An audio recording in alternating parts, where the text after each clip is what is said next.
आप सभी को मेरी तरफ से राम राम। मैं आप सभी के सामने धरती माता की कहानी सुनाने जा रही हूँ। कृपया ध्यान से सुने। आपको पसंद आए तो लाइक कीजिए, शेयर कीजिए, सब्सक्राइब कीजिए। धरती माता कहानी संक्रांत पर ली जाती है और पूरी साल सुननी पड़ती है और फिर उसका उद्यापन करना पड़ता है। 6 कटोरी, 6 काकर, 6 फल और सूट बूट, साथ में किसी ये सुहागन बागन का साथ ये सुहाग का सामान होता है, ये दिया जाता है और वो कटोरी बांटनी पड़ती है। तो कहानी इस प्रकार है। एक बार एक बूढ़ी होती है, वह मर जाती है और यमराज के पास चली जाती है। मरने के बाद वहां पर जाती है, जहां पर भी पैर रखती है धरती नहीं मिलती उसको, मतलब धरती खिसकने लग जाती है। तो भगवान से कहती है कि भगवान मुझे तो धरती माता नहीं मिल रही। यमराज को कहती है। वो कहते हैं कि आपने धरती माता की कहानी सुनी थी? वो कहती नहीं, मैंने धरती माता की कहानी तो नहीं सुनी, मैंने धर्मपूर्ण बहुत किया, मैंने और सारा सब कुछ किया, पर ये नहीं सुनी। तो यमराज कहते हैं कि तुम धरती माता की कहानी नहीं सुनी तो वो तो नहीं मिलेगी तेरे को। अब वो बूढ़ी माई कहती है परेशान होके, भगवान मुझे वापस भेज दो, मैं तो बैठती हूँ तो मेरे को बैठने को रास्ता नहीं मिल रहा, लेटती हूँ तो लेटने का रास्ता नहीं मिल रहा, ऐसे मैं कैसे खड़ी खड़ी घूमूंगी। तो कहते हैं, यमराज कहते हैं यहाँ पे आया हुआ कोई भी वापस गया नहीं आज तक, तुझे कैसे भेजे?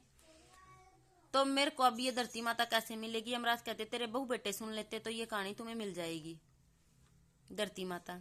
तो ऐसे ही सपने में बेटा को दिखती, बेटे को कहती बेटा मेरे को धरती माता नहीं मिली हुई, मैं जहाँ पैर टेकती हूँ धरती खिसकती है, बहुओं को कहियो मेरे नाम की धरती माता की कहानी सुन ले और उसका उद्यापन कर दे।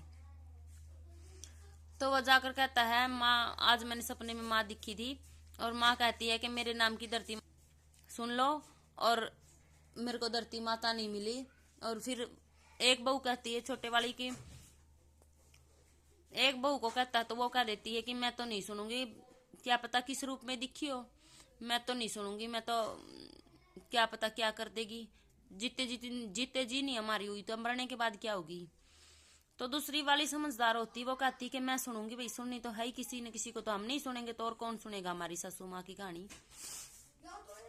वो सुनने लग जाती है। 6 महीने सुनती है अपने आप की, 6 महीने सासू माँ की, 6 महीने सुनने के बाद 6 कटोरी, 6 काकर, 6 फल, सूट बूट सासू के नाम के फूफस को दे देती है, अपने नाम के ननद को देती है बुला के। ऐसे ही उसके सब चीजों के ठाठ लग जाते हैं, अंदन के भंडार। तो संक्रांत के दिन वो बहुत बड़ा जीवनवार लग रही होती है उसका। जिसने वो कहानी नहीं सुनी थी वो कहती है कि अपने बच्चों को जाओ रे तेरे ताई के मूंगफली रेवड़ी दे के आओ, बच्चे मीठा मुंह कर लेंगे, भूखे बैठे होंगे। तो देने जाते हैं बच्चे, आकर कहते हैं उनके क्या मीठा मुंह कर लेंगे, उनका तो बहुत बड़ा भंडारा लगा हुआ है, सब आ रहे हैं जा रहे हैं, जिम के घोड़े घूम रहे हैं, उनके तो हाथी हंस रहे हैं। वो कहती है अरे उसको इतना कहाँ से आ गया, अभी तक तो भूखे मरते थे। फिर वो जाकर पूछती है, मैं तो पूछ के काम वाम छोड़ के जाती है, कहती है तेरे इतना कहाँ से आ गया। वो कहती है कि भाई मैंने तो अपनी सासू माँ की धरती माता की कहानी सुनी है, तूने तो मना कर दी। मैंने 6 महीने अपनी सुन के, 6 महीने सासू की सुन के, 6 कटोरी, 6 काकर, 6 फल, सूट बूट सासू की फुफस्ती दीदी, अपने ननदी दीदी है, तो मेरे को तो धरती माता ठुट्ठी हुई है। वो कहती बहन मैं भी करूंगी, ऐसी बात है। तो फिर वो भी करने लग जाती है। 6 महीने अपनी सुनती, 6 महीने सासू की सुनती है, उसके भी सब चीजों के ठाठ लग जाते हैं और सासू माँ को धरती मिल जाती है। ये धरती माता उन सासू बहुओं को ऐसी धरती माता मिली है, ऐसी उनको ठुट्टी सी सब किसी को मिलना, कहने वालों को, सुनने वालों को, उकारे बढ़ने वालों को। जय धरती माता की जय हो।